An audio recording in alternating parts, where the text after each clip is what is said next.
Hi, all. I'm Rajnikant Singh, and I welcome all my listeners to my podcast, Rhythm of Soul. Today, I'm going to narrate a story. This story is in the form of a book. The title of the book is Broken Heart Still Beats. The book has been authored by Ms. Sarita Tripathi, and this book is also available on Amazon.in. So let's listen to the podcast, Broken Heart Still Beats. Kritika, after a hectic day from a school, called up her hubby staying away. After a few rings, Shashank picked up the call just before it was going to get disconnected. Yeah, Mom, I'll call you after some time. I'm out on a meeting. He hurriedly hung up.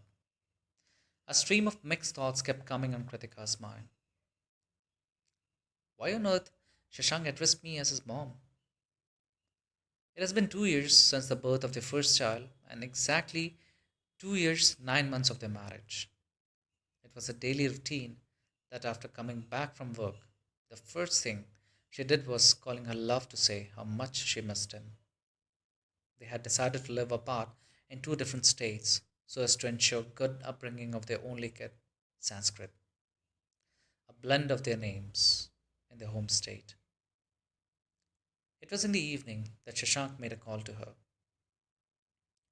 I was with client of mine when you called up, sounding very normal. How is Sanskrit? You guys take care. I'm very tired. Going to sleep. Bye. And he hung up. Kritika, half puzzled, also went to sleep. First, she sung an alphabetical lullaby to Sanskrit till he was lost in his dream world. In his sleep, he smiled with a giggle, making her kiss his cheeks. Thinking about the sudden change in her hubby's behavior and her heart convincing her mind that it will be just the workload behind all this, she didn't know when she fell asleep. The alarm clock rang, breaking her much disturbed sleep. She was up and into her work as usual. She bathed Sanskrit and made him ready for his play school. It was already 7. Kritika gave a peck on his cheek and said, Nani ko tang mat karna. Don't annoy your granny. And while starting a scooty engine, she said to her mom, Mom, help him to his play school van, please. And she left. After another day in school, she reached for her phone to check for an SMS or a missed call, but none was there. In fact, her phone hardly rang these days. She felt an urge to make a call to her hubby, but dropped the idea, thinking he might be busy. Amidst the preparation of dinner, Sanskrit's tantrum over finishing his milk, it was 9. Not a single call or any SMS from Shashank. After much of wait, Kritika eventually decided to make a call. He picked up at the fourth ring and was fully drunk. In that intoxicated state, he said that he is no more in love with her and had found a new, more than a friend. This was not a new thing for her to hear. Shashank usually teased her with such jokes earlier also, but this time a chill ran through her Kritika's spine with an unknown fear and insecurity. Filled with a mixed emotion of anger, suspicion, and frustration, she decided to disconnect the call right then. I'll make a call tomorrow morning and talk to him clearly. Maybe he's teasing me so that I won't get angry over his drunken state. A chain of thoughts kept coming on her mind, and she fell asleep. Several doubtful days passed like this. Some days smelled of something fishy, the other day everything seemed to be so normal. Nevertheless, despite various doubts, she affectionately and dutifully delivered her role as a mother and a responsible teacher. Kritika was very excited about Sanskrit's second birthday. Since morning, she was busy gathering all the paraphernalia to throw a mini birthday bash. Her heart was a little bit heavy since Shashank has not managed to call and wish his son on his special day.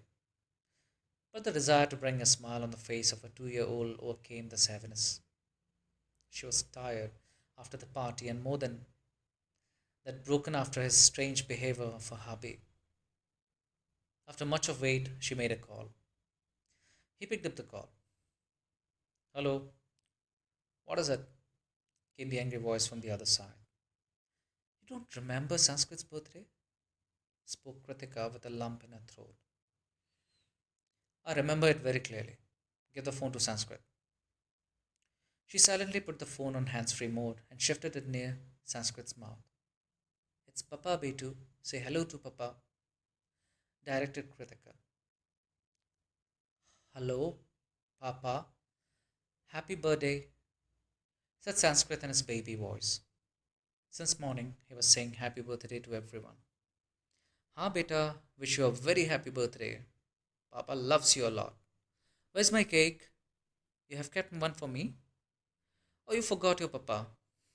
Papa will never forget you, beta. It's just that I hate your mom. I don't want to hear her voice. That's why I don't call you. When you will grow up, I'll call you on your separate number. Okay, beta? You will talk to me then, won't you? Yes, Papa. I'll talk to you, replied Sanskrit. Oh, that's my son. I love you, beta. Mwah, giggled Shashank. I love you too, Papa, chirped Sanskrit. Kritika hurriedly shifted the phone from Sanskrit's side to her. What is it all, Shashank? I'm not able to comprehend your strange behavior these days. What are you up to? Answer me. Do you hear me? Howled Kritika, but of no use. Phone was already disconnected till then. The lump in her throat was choking her, and she let loose the long held tears in her eyes to ease the pain. This pain got automatically reflected on Sanskrit's face. Cupping her face with his tiny hands, he said, Mama, why are you crying, Mama? Don't cry. Today's our happy birthday. You want cake? I'll bring I'll bring some. But please stop crying. This made Kritika hug her son tightly, and she broke into loud sobs. It was never like this. Kritika and Shashank were a happy couple. Things were never like this. Sanskrit fell asleep in her arms, and she was lost in the memories of the beautiful, love filled days she had spent with her hubby. 21st August 2008, New Delhi. Kritika was devouring the crisp pages of Almost Single by Advaita Kala, sitting on a seat reserved for ladies in Delhi Metro. Her phone beeped, and a message from an unknown number flashed on her screen. Hey Kritika, Shashank this side. May I talk to you? For I want to know more about you. When are you free? So that I can make a call? It was straight to the point SMS showing Shashank's complete interest in her. Shashank and Kritika met for the first time at her home when he came to give invitation card for her sister's marriage. Vaishali, Shashank's sister, was a great friend of Kritika. She wanted her dearest friend to be present at her wedding. More than a friend, they shared a bond of two consanguine sisters. It's been 2 years that they met each other in Delhi, and from that day till the day Vaishali left for her wedding, they stayed together as roommates. Vaishali was a friend, philosopher, and guide to her. Since day one, Vaishali liked her so much that hinted her wish, although jokingly, to feel lucky to have a sister in law like her. She was hinting towards her brother Shashank. Many a times she showed her pictures. Kritika took it as casually as they have been shown. Vishali's mom also started liking Kritika in a few matrimonial visits to Delhi. But the first time that Shashank and Kritika came face to face was when he visited her place to invite her family for her sister's wedding. A well built gym man, working with HCL Bangalore and satisfying all the qualities needed to fulfill the criteria of a TDH man, was certainly sufficient to give a blow to college going chicks. As per Kritika's looks, she was an utterly simple, tall, and slim, specky girl with a swarthy complexion.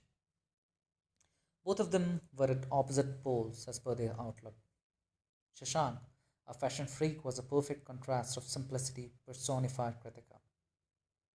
It was the mango shake you offered me that day stealing my heart away. Shashank cheered many a times about their first meeting later on. No words exchanged between them on the wedding day also, but there were silent gestures between them. Shashank's coming in her close vicinity and showing her way to her seat were all evidences of warm emotions oozing out of him. It was today that he approached her directly through this SMS. Kritika was quite thrilled with his initiative. She worked as an intern with India Today and attended her journalism classes in the evening. She texted him back, Shashank, I'm on my way to college. Catch me at 9 o'clock in the evening. A smile ran over her lips. Yippee, someone seems interested in me. It means I don't look that bad. Till now, only looks would have attracted Shashank towards her. No point of considering any other aspects of her personality causing this interest. They don't have even talked till now. She was feeling a peculiar music and fragrance around herself, as if suddenly everything has become so beautiful, so attractive. The nature appeared greener and more colorful. Everyone seemed to be greeting her with warm smile, unknown and known equally. All of a sudden, she felt so confident about herself. Yes, she believed now. She was beautiful in her own way. Amidst the lecture, she was lost in her own world. How would I respond when he says, but what will he say? I love you, Kritika, or I want to marry you, or will you become my life partner? Blushed Kritika at every single thought, mentally practicing the answers to all these questions. Dot 9 o'clock. Kritika's phone rang. It was Shashank. She was all set. To hide her impatience, she deliberately picked the call after 6 rings. Hello, Kritika. You kept me waiting for so long, came a manly voice from the other side.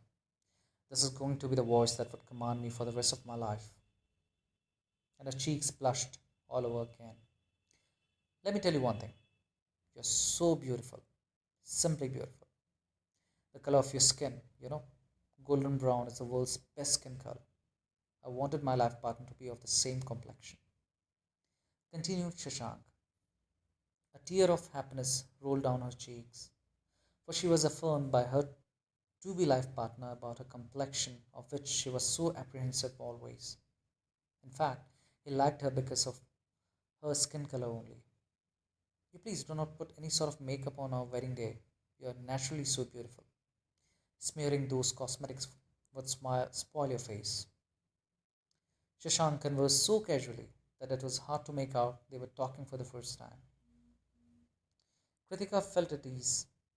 Things came out so freely, right from her heart, breaking all her shyness and foundations. He made her feel so comfortable. Soon they were talking about career, family, and future plans. Throughout the conversation, he made her feel already his possession. Finally, they hung up.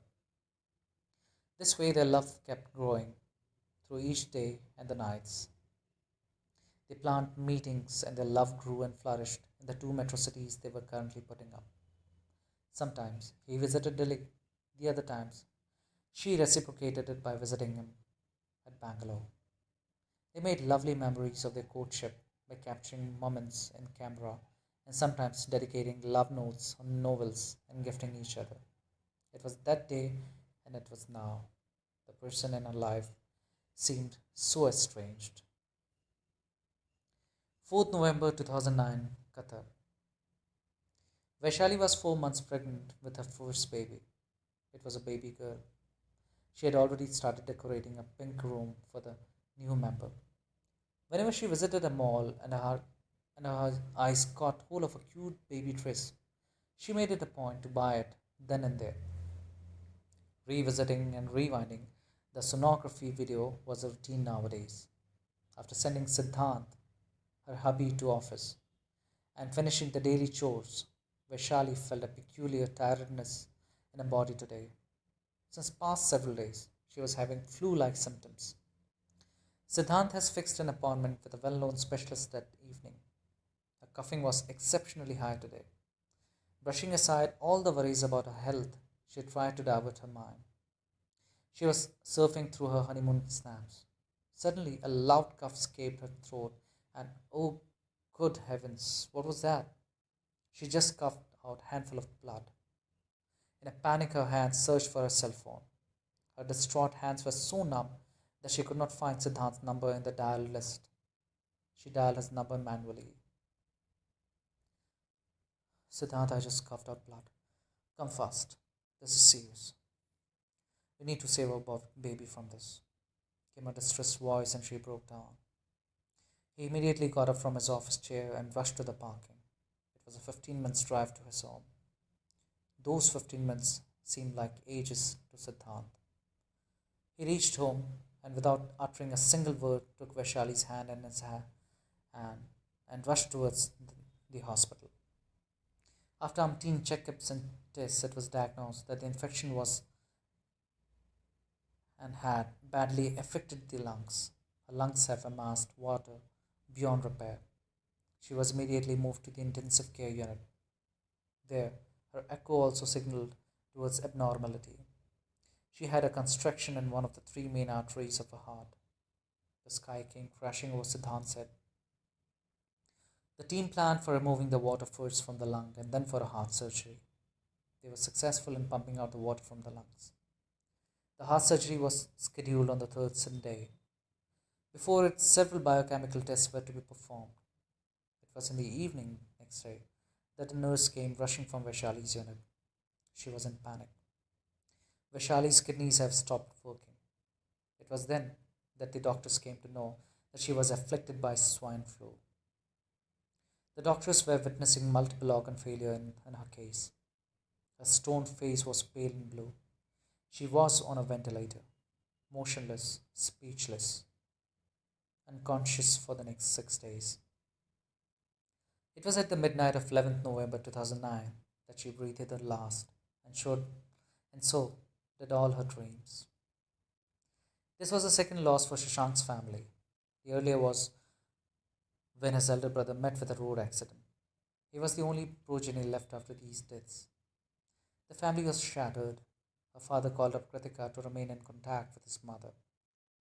It might help her deal with the pain that can't be mended, though. They knew that she and her son have developed a liking for each other, and the fact that only she can fill the void caused after Vaishali's demise. Shashank's father approached her parents regarding this, but the worst thing happened. Her parents outrightly rejected the proposal. Kritika herself tried to convince her parents, confessing her love for Shashank and their crisis. There's so many grief-stricken families out there. Will you sacrifice your life for every single one of them? Be practical, beta. You will get so many proposals in your life. Far better than this one. Concentrate on your career. Take a break.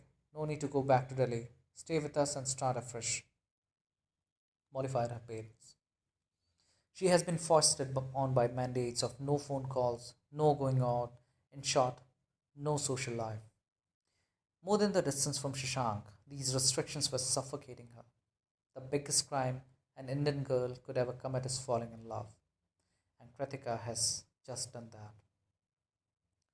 5th December 2009, New Delhi. Failed to convince her parents, the lovebirds took the plunge and were signing a legal papers of their marriage. Their mutual friends were so happy for them. They were more excited than the couples to be hitched. Hey, I think I'm not late. Take my ID also, yelled one of them. We need only two evidences. Here are already 10 IDs out there. I think I'll have to do a lucky draw, quipped Shashank. And all of them burst out into a guffaw. After completing the legal formality, they went to a nearby Arya Samaj Mandir. The duo exchanged garlands and took the 7 vows of marriage, keeping fire as its witness. It was the time for a grand celebration now. Kritika set about her journey to her sasurals, as per directed by her father-in-law, while Shashank stayed back. This was to make sure that the legally wedded do not go all the way before their social marriage. This was the beginning of the puppet phase in Kritika's life. Even if my mom and dad sound wrong to the whole world, they will always be correct for you at least, whatever the matter be, commanded Shashank. This Shaunism only multiplied in the days yet to come. It took 3 days' time to reach her in law's place, and finally she was there, her head covered with her dupatta as per instruction of her mother in law, as conveyed by her hubby. Her dad in law was quite happy and excited about her arrival as a new family member. He himself came to the bus station to escort her to a new home.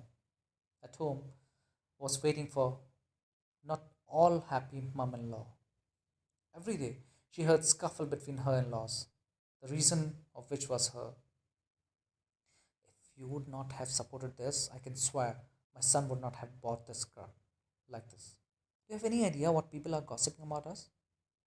How come you know? You men just talk business. It is us women who keep a track of all this to ensure that any act of ours does not bring a bad name to our family, flared her mum in law. Look, look at the length of the kurti you are wearing. Is it not too short? This will not go in our house. I have brought few unstitched pieces from the shop. You just take a look. And then some more arguments between the couple. Why are you taking her to the front room at the computer? I know she is well read and very much educated, but that does not spare her from the timidity every daughter in law is expected to show. And as if that was not enough, she used to communicate to her son back there in Delhi about Kritika's shamelessness. Shashank beta, she even eats in front of her father-in-law and keeps on sitting on the bed even if some elder has entered her room. This is ridiculous. And Shashank too gave full support to his mom. My mom is always right, at least for you. Kritika remembered very well his instructions. Sometimes the only sensible and empathetic dad-in-law also joined hands with his better half in the typical Saas Bahu jibes, and it increased her misery.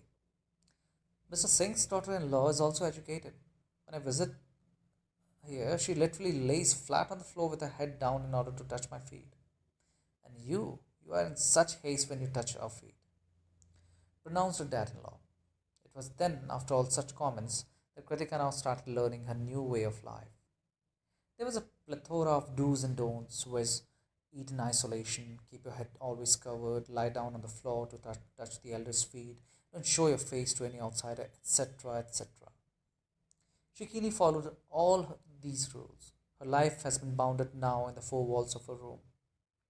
No friends, no acquaintance. She was left prisoner amidst people who were all her seniors, and, and her duty was to always be ready at the beck and call, head covered, lips shut, and hands tied. While she was still adjusting to her new modus operandi, her in laws communicated to her parents. Both the families came to reconciliation and they fixed the date of their social marriage. This was not the end. In fact, this was the beginning of a fresh wave of hassles in her life. 1st February 2010, Uttar Pradesh. Kritika reached her maternal home for attending her own social marriage from a marital home. There was a huge silence in the house. There were people nearby, but their hearts were divorced from that of Kritika, so much so that she could not hear the least of their voice. It was her marriage. They were neither happy nor sad. They all were just human bots, assigned respective tasks and performing them mechanically. No doubt then, no discussions over her choice of saris, the color of the lehenga she wants to wear, its design, etc. Nothing at all. She has to agree over everything she has been provided with. Everyone was just doing every ritual just for the sake of it, and so did she. Kritika, we are going to threaten your parents that we are calling off this marriage. You don't panic, okay? Said her dad in law. But why, Papa? What's the need for that? Panicked she. They're not talking about the lane day, not even a word about what they will bring in the tilak ceremony. About the cash, snapped he. Kritika was flabbergasted. It was clear till now to her that the place she thought as of her destiny was not any different. The people were just the same, and so was her life partner. Shashank himself was 2 steps ahead of her in laws. He called up Kritika's father, challenging his status. आपकी औकात क्या है? What's your capacity? I can buy you and your whole progeny along with their legacy. And as if that was not enough, he even dared Kritika. If a brother comes empty handed in the tilak ceremony, I swear I will oust him with this very feet of mine. She was dumbfounded. She could not do anything for that. Her heart ached for every single word against her father, but she had already taken the plunge. There was no looking back now. She kept digging a dumping yard in her heart so that she can bury all such blistering remarks made by her new family deep down inside her. Somehow, the days passed and she finally arrived at her in law's ancestral home. They were highly disgruntled of this marriage. Even if Shashank tried to behave normally, it was his mother and vice versa. You all just make this point of mine very clear. Thus, she will not be granted any permission from anyone to attend any of the ceremonies and functions our parents so organize. We have purchased her from our parents. They have not given a single penny for the jewelries we gave her to her on her wedding day, declared her mum-in-law. It has been said by our Hindu philosophers that there comes a time each day when Saraswati, the goddess of words and wisdom, rests on everyone's tongue. It is the time when whatever comes out from your mouth becomes true. This might be a myth, but proved to be true in Kritika's case. She was always abstained, knowingly or unknowingly, from attending any of the functions at her maternal place, as you will see in pages yet to come. It was her 15th day in her marital home. Shashank was going to Delhi, not on his honeymoon with a new bride, but it was a family business tour. They never went on honeymoon ever. Kritika stayed back. There was a constant pressure on her to fill the gaps caused by the untimely deaths in the family. She herself wished for an early conception, for that was the only way by which she can reinforce her place in the family. Everyone had turned bitter towards her, including her husband, due to the substandard wedding planned by her father with cash gift as meager as a sum of 51,000 rupees. According to them, they were not dowry craving people, but they had a status in the society. This cost cutting attitude of her father had made a mockery of their position. And according to Shashank, even a BA pass, jobless skin got 5 lakhs cash and a four wheeler in his wedding as a gift from his in laws. He was far better than, at least, an MBA and having a decent job. I had given 15 lakhs plus 5 lakhs cash extra for a four wheeler to my son in law. And an AC too, let alone all those domestic appliances, bragged her dad in law. Sometimes some or the other kinsman reapproached her. Your in laws are like God to you. You don't know a willing family was ready to marry off their daughter to them. They were offering a four wheeler, a three-story bungalow, and 20 lakhs in cash. But then they accepted you. You should always remain grateful to them. After all such verbal reproaches, Kritika wondered, did money and material really have the power to rate or downrate a groom's stature or a bride's worth? Even during small talks, she got handful from her mum-in-law. Oh, love dahi badas so much, mom. Let's make some, chirped Kritika, the child still alive inside her. My boys are out of town and I will make dahi badas for you. How can you even think that? Forget it, snarled her mum-in-law. That was the day she decided to forget her likes and dislikes forever. Her mum-in-law got tired of asking her likes and craving later during her pregnancy days, but all in vain. Yes, she was expecting. She was very excited about the new life flushing each day inside her, but could not deal with the morning sickness and baby blues in the secluded life she had been provided by her hubby and in laws. She needed the open sky to stretch her arms and breathe in the fresh air. No friends to share and laugh to with. She woke up in a lifeless room, staring blankly at the ceiling whole day, and slept there when her eyes got tired of it. Gradually, her hubby was also losing interest in her body. Her body was disfiguring every day, her baby bump bulging out with stretch marks here and there. Her breasts also intersected by several stretch marks to accumulate for the feeding later on. Her only respite from a close confinement was the virtual world of social media and online shopping portals. She wondered of the times when the ladies were not that much tech savvy and the information revolution was also not that viral. How do they manage to ward off their marital sentence? Perhaps her dad-in-law sensed her plight and instructed Shashank to get her enrolled in the B.Ed course. The stagnancy in her life broke for a while. She started going to the college and soon became the apple of her trainer's eye. But she was on a roll as the expected delivery date was approaching fast. 25th October 2010, Maternity Hospital. It was 4 in the morning and Kritika was tossing and turning in her bed. There was a peculiar sweet pain in her lower abdominal region, growing to the peak at one time and then completely subsiding at the other second. Shashank, I'm feeling a peculiar pain in my tummy, said she. It will be all right, dear. Let me sleep. I was late up at night watching a movie, yawned he. Around 8 in the morning, the pain was out of her tolerance. She was crying in pain and informed her mother-in-law.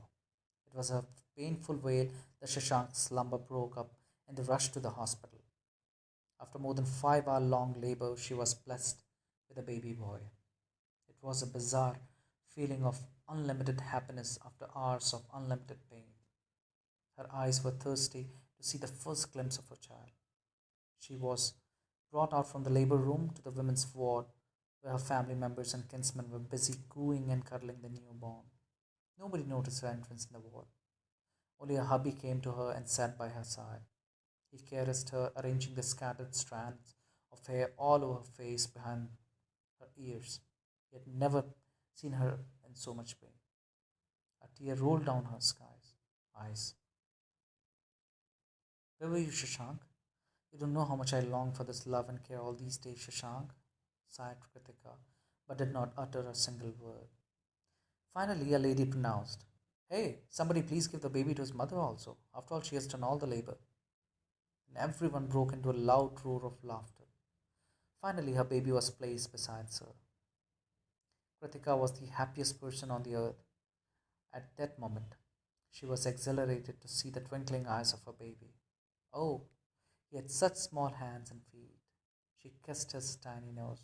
His touch stole all the mental fatigue caused to her after the labor. She was brought home at 8 in the evening. The cook has made halwa, a dessert made in refined butter with lots of dry fruits in it, and paratha for her as instructed by her mother-in-law. Eat this. Now no carelessness will be tolerated in your feeding habits. You have to feed a fire life from now onwards, ordered her mother-in-law. Shashank took the plate from his mum's hand and started feeding her. His mum left the room. Kritika now got a cute little pal to share her loneliness with. Kritika's mum-in-law's attitude towards her softened a bit. But this softening took no longer to transform into bitterness as soon as she proved incapable of handling the newborn. Even if satiated after feeding, Sanskrit wailed sometimes for no reason. The reasons could have been anything, but Kritika was blamed every time for not feeding him properly or maybe not producing the desired quantity of milk. Milk production is reducing and its needs surging each day. You're useless, remarked her mother-in-law. Kritika felt like the cow that fails to meet the desirable supply and is looked down at by everyone. Even if a woman is not at all able to feed her child due to any reason, does that make her stature any lesser to a mother? Is motherhood directly proportional to the number of days and quantity of milk she is yielding? Life has changed so much for Kritika since the day she stepped into a marital house. Her priorities and expectations changed dramatically, but nothing changed for Shashank, not even now.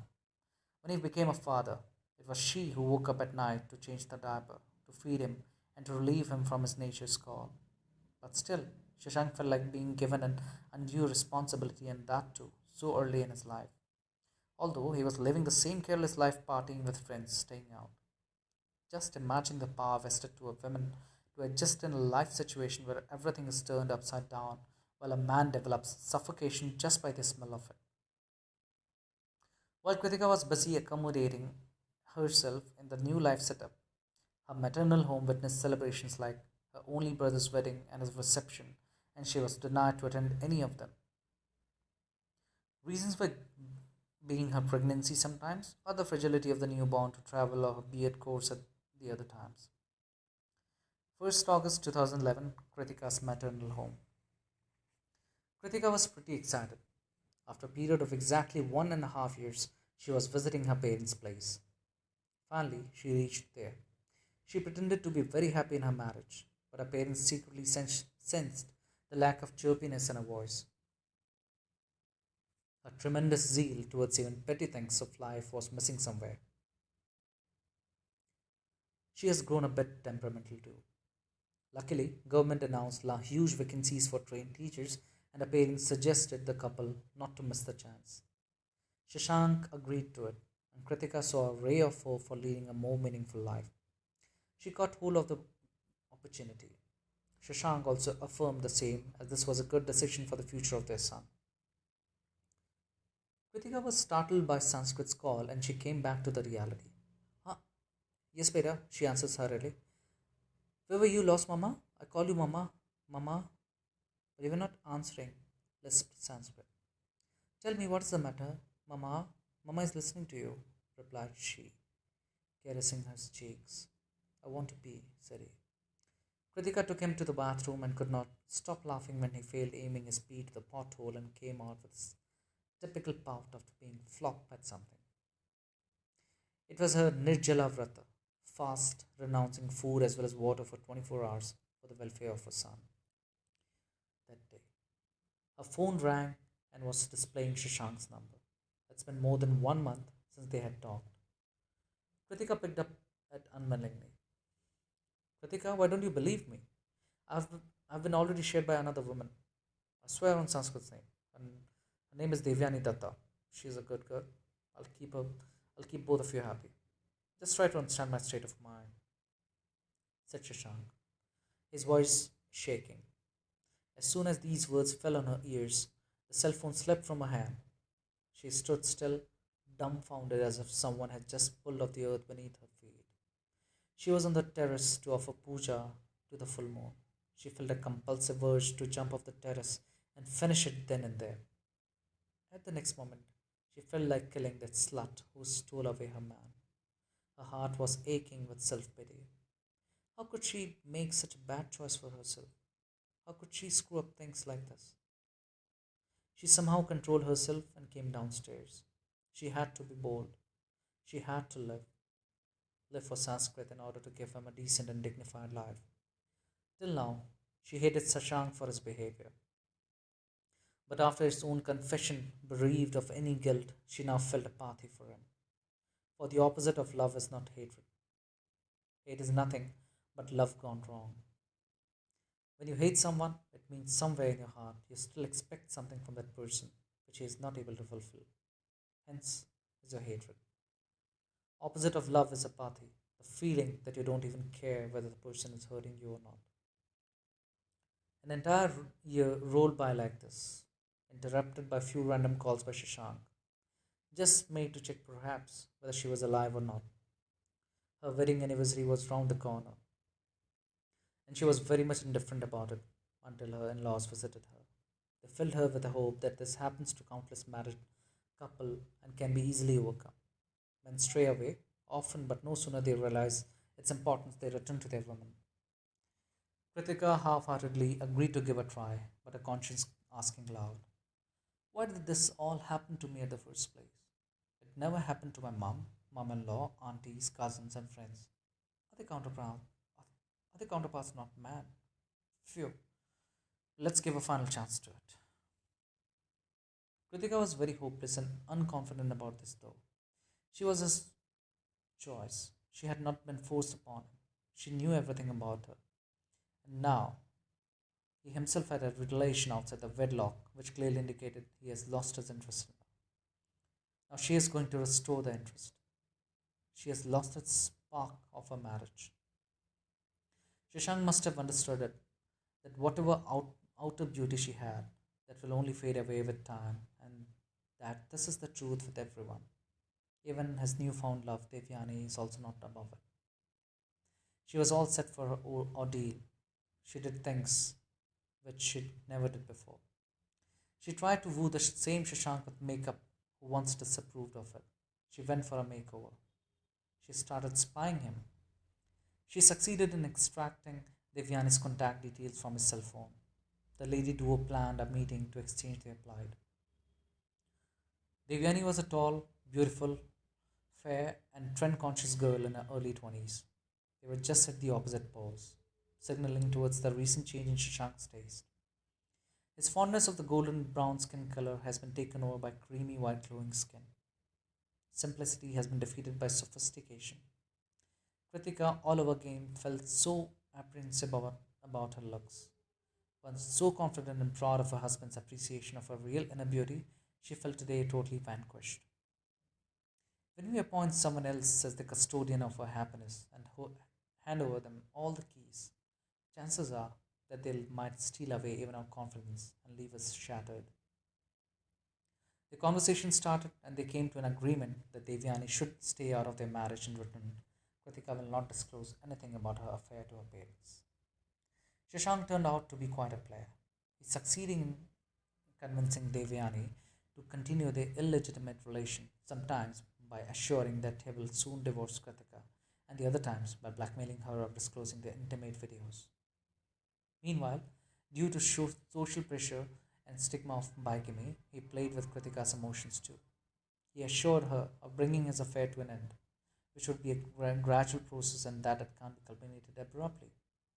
The ladies were now big time opponents and he took huge advantage of this jealousy between them. Devyani became his morning passion and Kritika's evening respite. But betrayal is betrayal, and a lie is very short lived, although it might seem never ending. Shashank became a big time boozer and very abusive, both verbally and physically. Kritika's vacations were getting over, and Sanskrit's play school studies were also facing a setback. Shashank was not even an inch worried about all this, totally engrossed in his dual life. That day was the most horrible day of her life. She came to know that he was still continuing with his promiscuity after reading his chats on a social media. She argued and she fought for everything she had been going through that day. Shashank went out, had his full dose of booze, and returned home. He grabbed her with her hair and rammed her head to the wall. She fell crashing on the ground. He again held her face with a chin and stamped a noisy slap on her cheeks. Sanskrit was standing still in a corner that day. Crying hard and biting his hands and nails, he tried to save his mother but was shoved away by that monster. Kritika begged her his mercy, but no one came to her rescue. Each time she appealed for or forgiveness, it invigorated the animal inside him, and he slammed over her with full force. She gave in to the masculine power and silently fostered the pain he was causing to her body and soul that day. When he had his fill, he retired to the bed and fell asleep.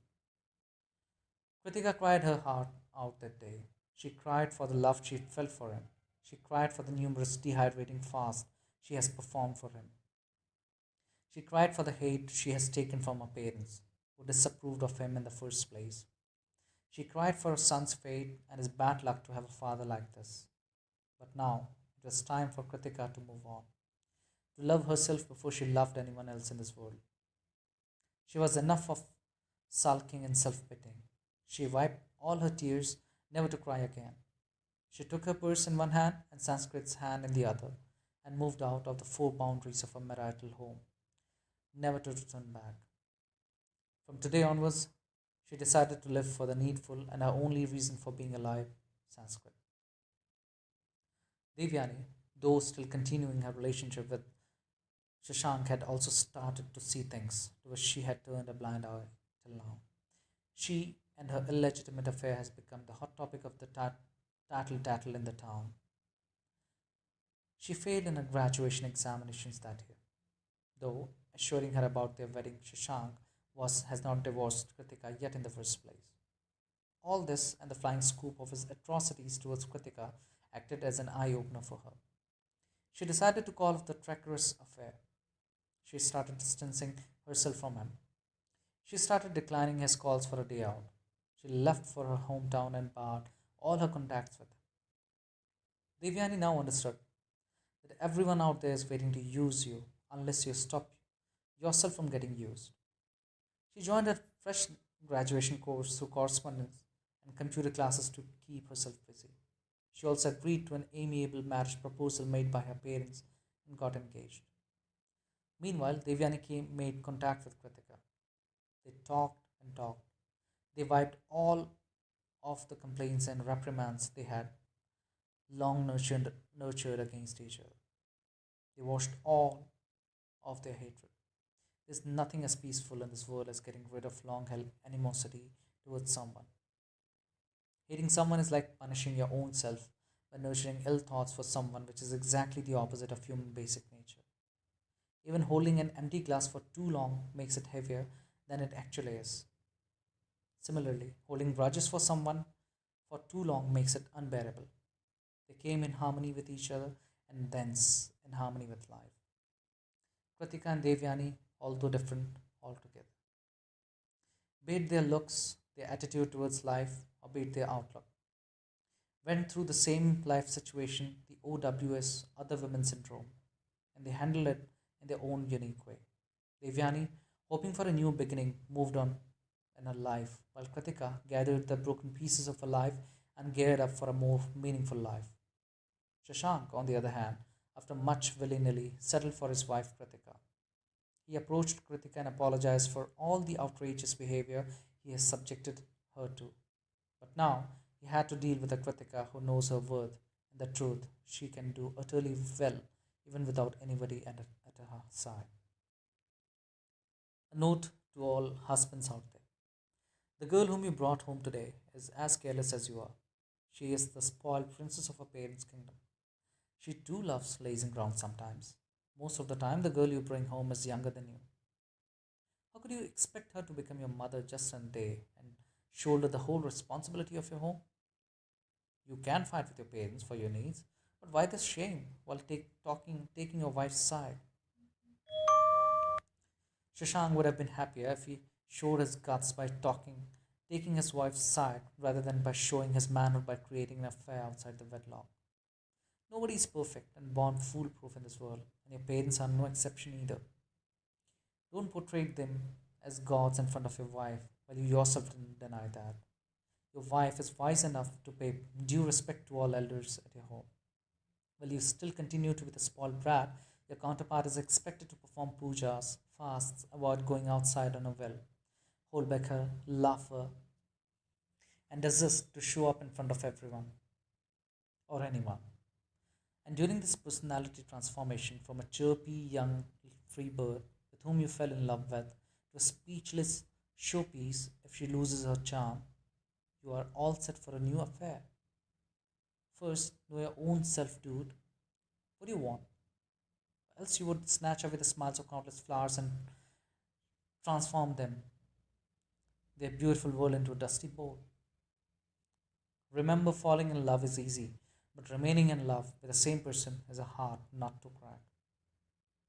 To all the mother in laws out there, stop jeopardizing your daughter in laws for the atrocities you have been subjected to. Identify the real culprit behind your plight and give them real hard on his face. Don't scapegoat these sweet angels who have come to your house seeking a mother in law. She is far too younger to bear with your jealousy. Facilitate her with the freedom which you have been denied. You are so good at controlling and disciplining her each and every single move, her dressing, her socializing, her communication, and whatnot. She is de facto sincere and disciplined. The one which needs the strict vigilance is none other than your own blood, your son. You are only a victim. You were once a victim. Use that experience as an empathy for your daughter in law instead of becoming a victimizer yourself. Your jealousy towards her has been cashed by chauvinists since ages. It is because of you that this never ending vicious circle is going on and on. Stop acting as a stuffed shirt and break these time worn stereotypes.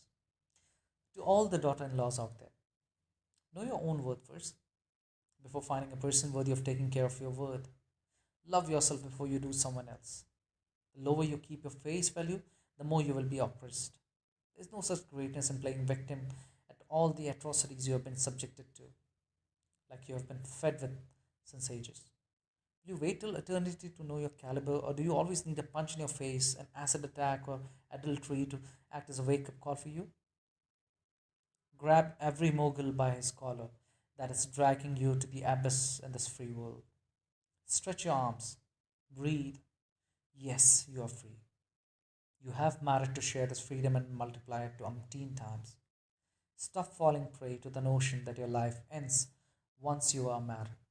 Believe that you have tied not with someone equal, not superior, and that you have not committed a crime to be sentenced with a life imprisonment, more appealing and younger to you. Someone will always be more beautiful, more appealing, and younger to you. Don't become the bloodthirsty enemy of the other woman brought forcefully by deception in your life. Don't compare yourself to anyone in the first place. What you can do to yourself in the situation you're going through, nobody else can do that. You're not objects to be used, compared, and disposed of for a better choice. To a woman from a woman, I respect you, who is very proud of her beauty. Others might say she has such an air for her beauty. Why not? For that is what you search for in a woman. I respect you, who is a so called slut or a bitch, for this is what makes them look more appealing, not a behenji. I respect you, the other woman, for you were not born as the other. You have been made the other. And who wants to become the other? I respect you, not so beautiful tribe. Cheer up. Your chances of getting used are lesser. Oh, you women out there, stand together. Respect each other. Don't play victim at each other's hand. Empower each other. Your power is endless. You are the color of the rainbow. Each one is different, but beautiful only when you stand together. I hope you like this story. Thank you.